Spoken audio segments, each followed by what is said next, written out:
Гүл апай, саламатсыз ба? Кеш жарық. Кешегі женский трусиді алдым. 2 күн болды киіп жүргеніме. 2 күннен бері азанда таңертең ешқандай ауырмай тұрып жатырмын. Бұрын таңертең тұрғанда қатты ауыратынмын. Менде енемде болған іш киімі. Мен сәл баяғыда беременна кезімде үзбей тағып жүретінмін. Сол түнде тағып жатамын, азанда уже болмайды да.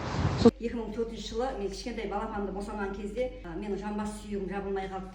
Өзім артынан қарата тағы да бір қыз босанам ба деген менде ой болды да. Сол кезде мен ана чудо деп айтсам болады. Менің өмірімді сақтап қалған, қазір осы жерде тұруыма себепші болып тұрған осы іш киімді айта аламын. Әйел бедеулігін жояды. Осы трусиді алды. Маған 40 күн мұрша берген. 40 күннің ішінде көтересің. Апай, мен сізге не хабарласа алмадым.